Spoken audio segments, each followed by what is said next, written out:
I'm obliged to you, sir. The main feature of the resolution is that it evidences a commercial relationship between the state and the church, the Wesleyan Holiness Church, and the Honorable Member for St. George South confesses that he passes through there from time to time. And he says other members in here have been raised in that place, but that is not the present issue. It must now trouble us that this humble congregation is drawn into a commercial relationship with the government. Churches tend to be treated specially by the state. For example, they don't pay taxes,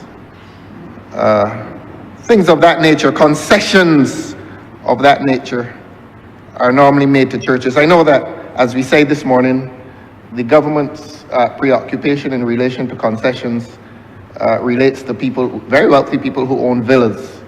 But here is the government once again putting the poor and the humble to financial disadvantage. And I say that not to be facetious, but the same honorable member who introduced this resolution came here a few months ago and gave lands to a very profitable commercial entity called, well, I wouldn't call the name, I don't like calling names in here, but very highly valued lands on Gemmett's Lane were given to a bank, an international bank,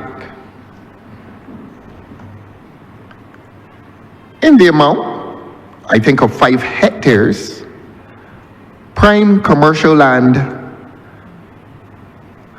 on Greater Bridgetown. It's not in the center of Bridgetown, it's not Broad Street or Swan Street. And these very, very expensive lands were given to a bank which this government described as a development bank akin to the Caribbean Development Bank. Now, we have challenged that successfully, and we have demonstrated that there's a fundamental difference between the bank in question and the Caribbean Development Bank. The Caribbean Development Bank is a bank of member countries who established that bank, and as the name implies, for the development of all of its members. And although loans are loans for profit, there's a spirit in which the loans are given, and the emphasis is not on profit, but the emphasis is on development. And since they join together for the mutual development of all of the member countries from Jamaica right down to Guyana.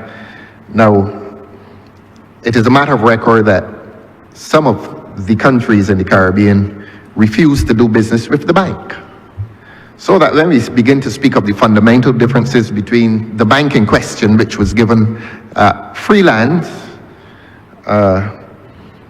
that remains one of the points of departure from any likeness to the Caribbean Development Bank. That bank bears absolutely no likeness to the Caribbean Development Bank, but the government thought it convenient to make the comparison because we know that the lands at Wildy were given to the Caribbean Development Bank precisely for the reason and the cause that it is not pursuing profit as much as it pursues development. And therefore, as a member country, Barbados felt proud to have the headquarters of the bank here. The bank in question, which were given the highly valued lands belonging to Barbadians, that bank was rejected by Jamaica, It was rejected by Trinidad, both of whom are members of the Caribbean Development Bank. And when it sought the concessions, including diplomatic privileges in those countries, it was rejected. Now, this is matter of record. I'm not here to disparage the bank. I am here to tell the truth about this government's pursuits in relation to that bank. But the point being made today is that just a few months, I beg your pardon. The honourable member for St. James. Yes, sir. Sir, I very reluctantly raise in this matter. The honourable member is misleading the House with his reference to the Africa Exim Bank being rejected. The truth of the matter is, sir, that at no point has Jamaica, or to the best of my knowledge, Trinidad and Tobago, rejected the bank. The bank had simply, or the countries in question had simply not signed on to membership thereof.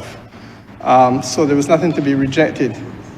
And the honourable member, therefore, has to be misleading the House. Thank you. Please Well, we can, yes, I am obliged to you, sir. The honourable member for St. James Central may wish to engage I can't even remember the word. Anyhow, he may wish to split hairs. Yes, I do get lost for. I don't know everything, you know. I don't. The countries of Jamaica and Trinidad would have had the opportunity to do business of whatever nature with that bank.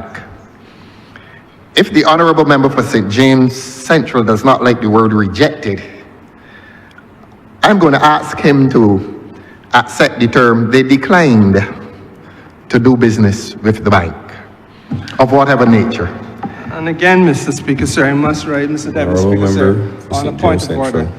Jamaica did not decline to do business with the bank. In fact, as an adjunct to the heads of government meeting which just took place in Jamaica, Jamaica has actually now signed on to the Africa Exim Bank.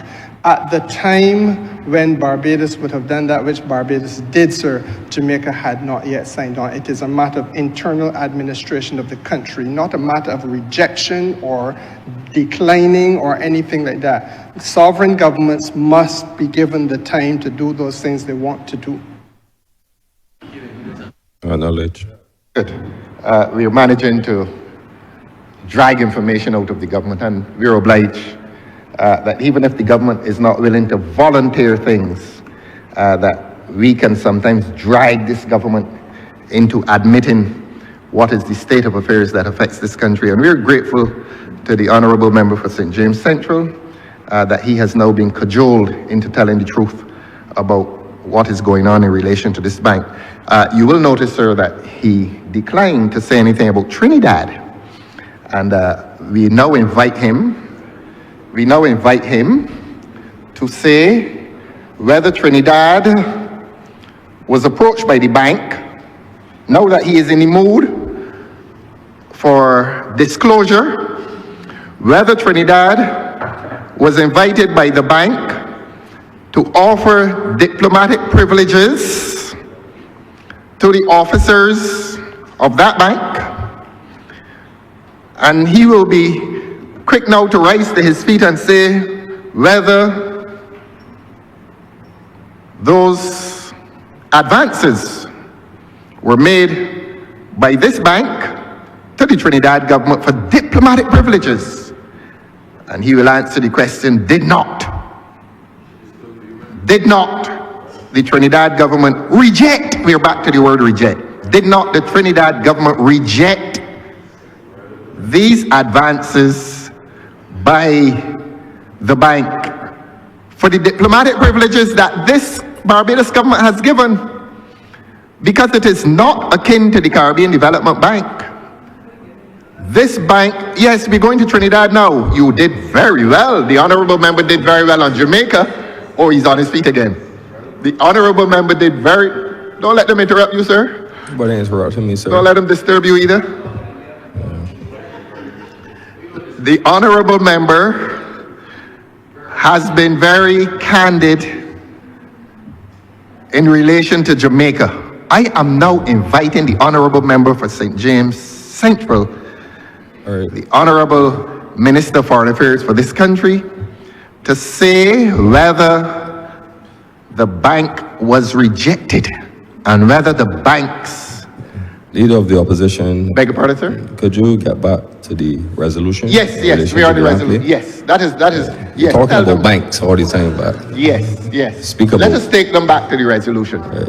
But the point I was making, don't let them. No. Don't let them rough. Nobody. No. Yes. You're talking about banking all the time, right? But we're speaking about the resolution. Excellent interventions. Please, I will share that with the honorable member for St. James Central, that today it is not banking per se, but it is the treatment. We speak about the land. Yes, and we are talking. Yes, indeed, and we are talking about this government's treatment of citizens, including corporate citizens. Let us get there.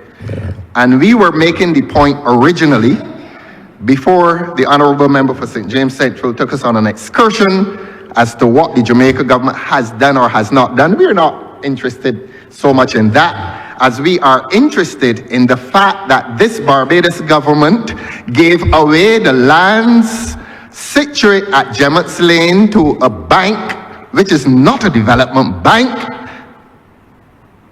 to a corporate for-profit entity, gave away the lands free, and that this same government has journeyed to St. John and is entering into a relationship with a humble Wesleyan church and asking the Wesleyan church to pay this government money for lands. That's the point we're making.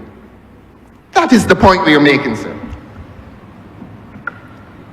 Mr. Deputy Speaker, St. George South. on a point of order, I stated that from 1977, the government of Barbados acquired Bath Plantation, and the church rented from the government. So I'm not sure what point the honorable member for Christchurch South is trying to make. From 77, we have always collected money from the church on this piece of property. That ends my contribution and intervention, Mr. Deputy Speaker. Acknowledged, sir. Yes, thank you, sir.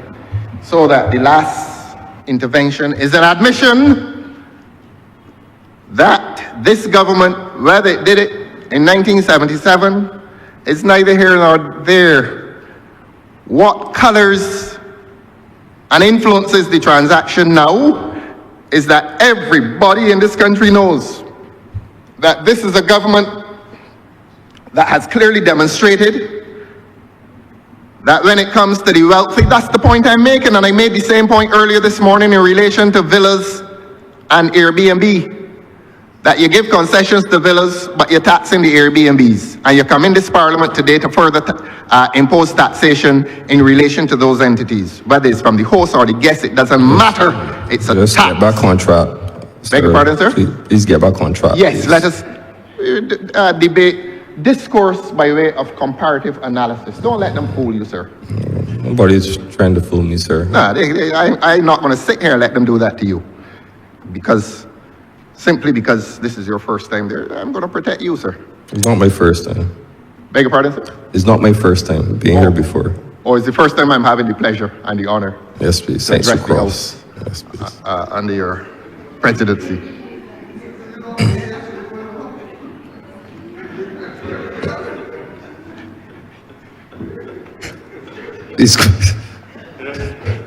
Please continue, sir. Please continue.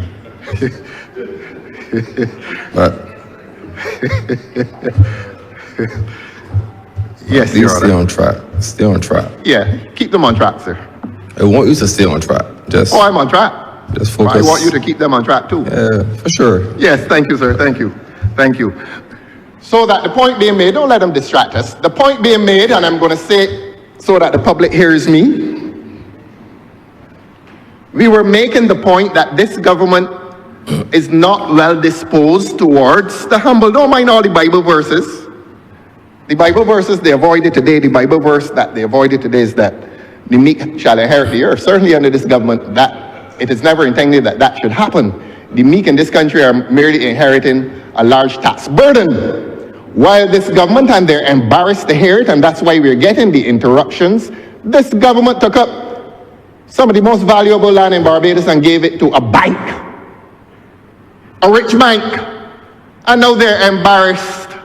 And now they're embarrassing the honorable member for St. John, who was not even allowed to protest that this government is entering into a commercial relationship with a humble Wesleyan Holiness Church in St. John and demanding monies from that church. Why they didn't demand some monies from the African Bank? And it matters not that it is African, it could be Chinese or Czechoslovakian, it does not matter. What matters to the people of this country is that this government has taken up a highly valued asset of land and given it to a bank and is asking a small congregation in St. John to contribute to the revenue in this country. That is not a matter for celebration. Look, and this is not to constitute any attack on the honorable member for St. George South. I did ask him to turn on his microphone because he spoke in very low tones today. And when I thought that it was the microphone, we then discovered that it was embarrassment. I know as a man who traverses the doors of the Wesleyan Holiness Church on Sundays, some Sundays, not every Sunday. I know that he doesn't go in there every Sunday. But I know he spoke in low tones because he's embarrassed. And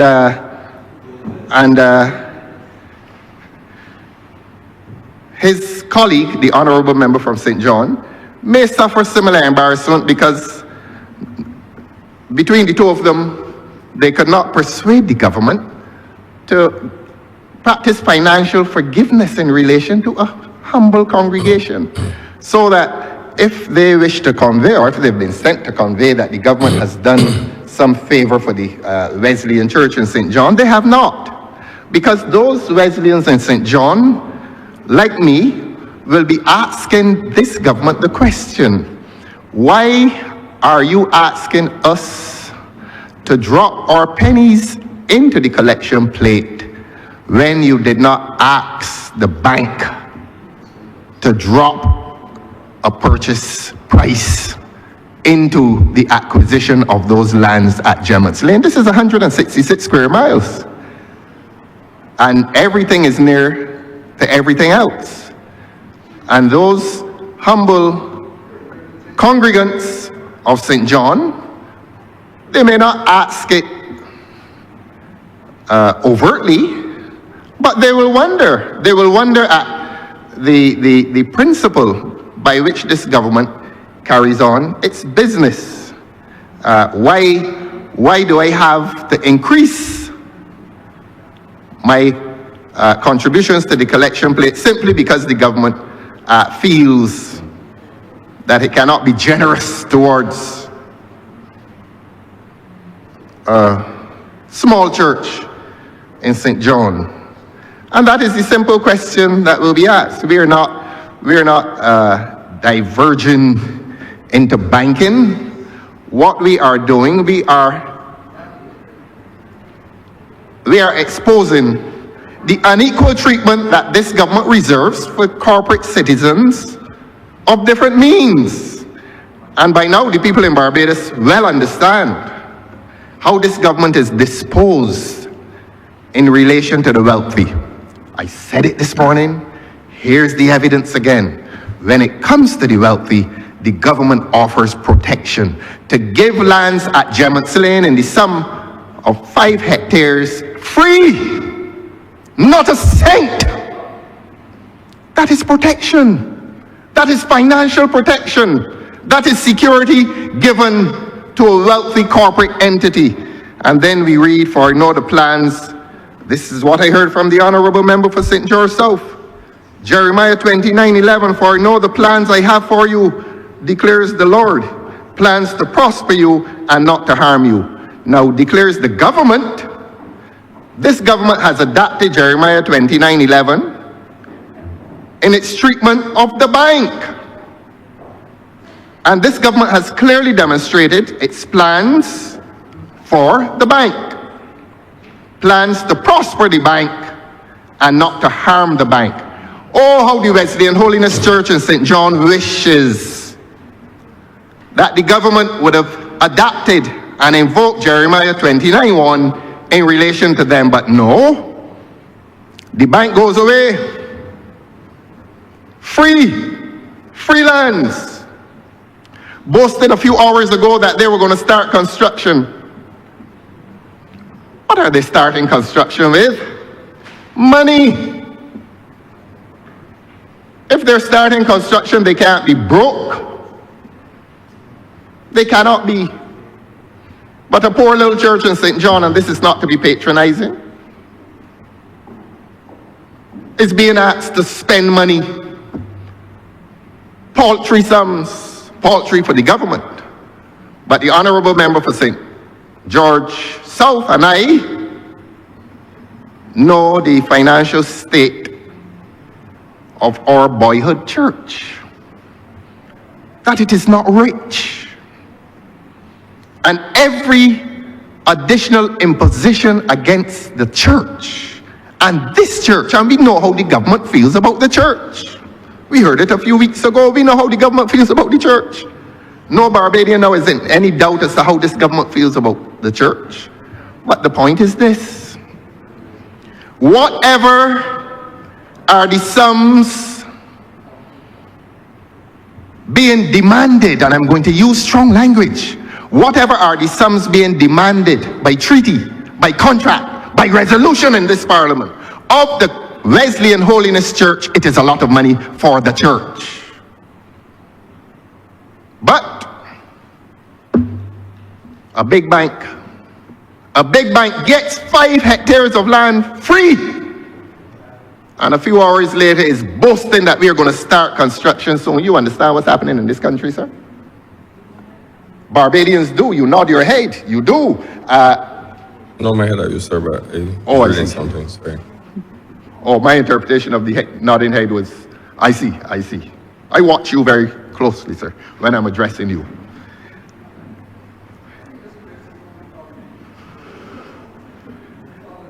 And they can interrupt me as much as they want. They must feel embarrassed for having been exposed.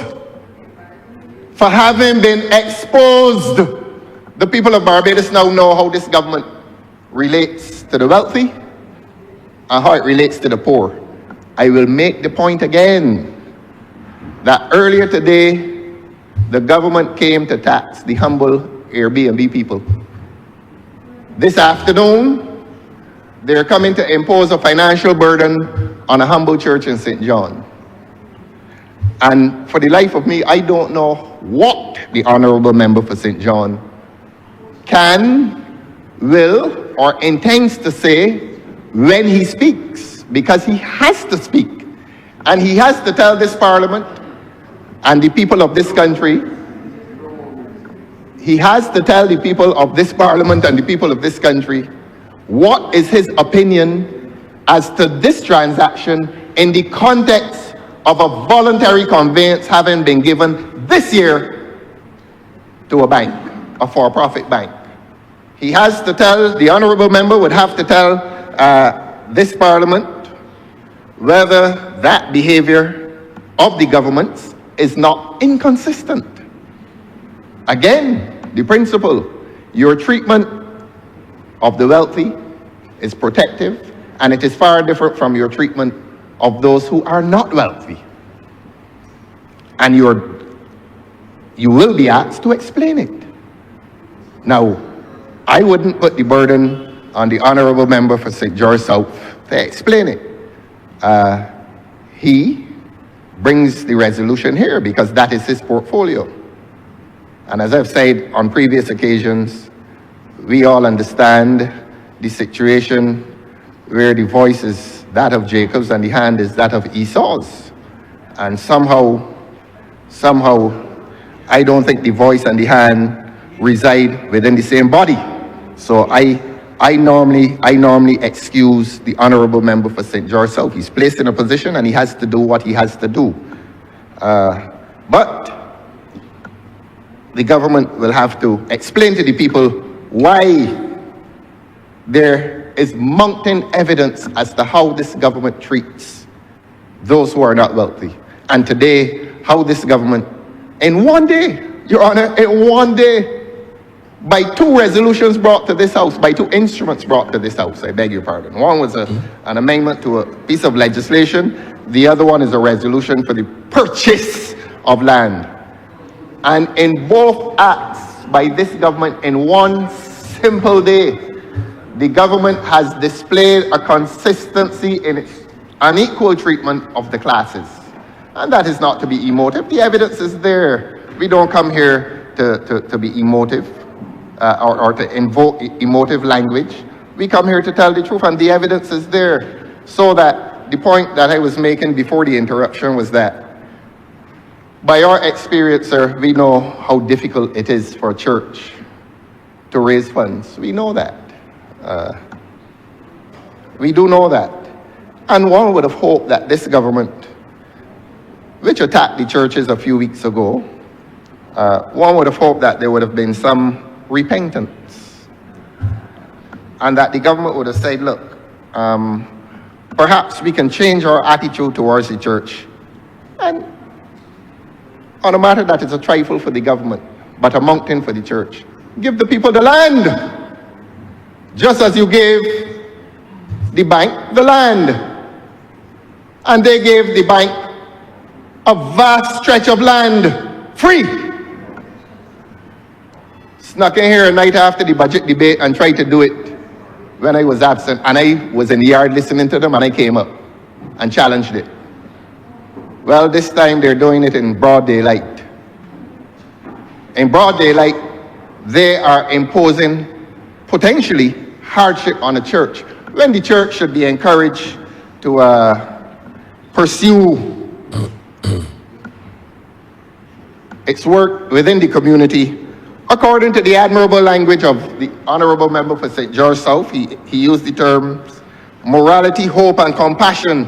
Where's the government's morality in relation to the 2 comparative transactions?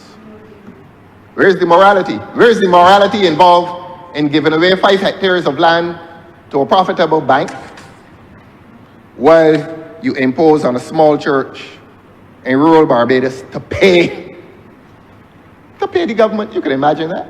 That you're asking the pastor to visit wherever he's supposed to go. I'm embarrassed to read it, really. It is there in the second schedule. I don't know if you have it, sir. But they have set out, this government has set out a schedule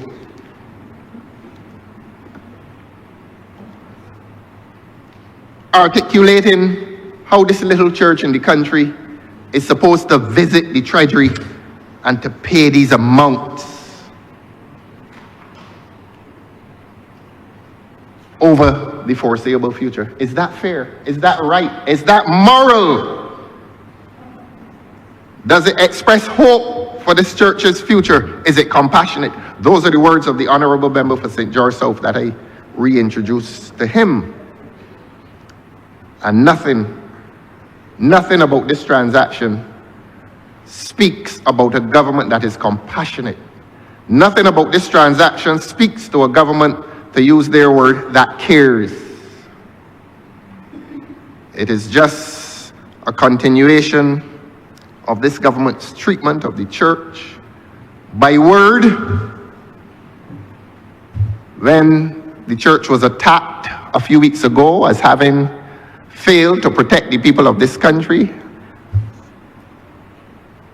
and now by deed, a resolution and a deed of conveyance that will be drawn, or a deed of, well, conveyance, whether by transfer or by lease, a deed that will be drawn to force a little green, a little aquamarine and white church. Those are the Wesleyan colors. To come to them, to come to the government and pay the government money. And a Frexham bank was never requested to pay a cent that we know of anyhow. That we know of. I know how to silence them, sir. That we know of.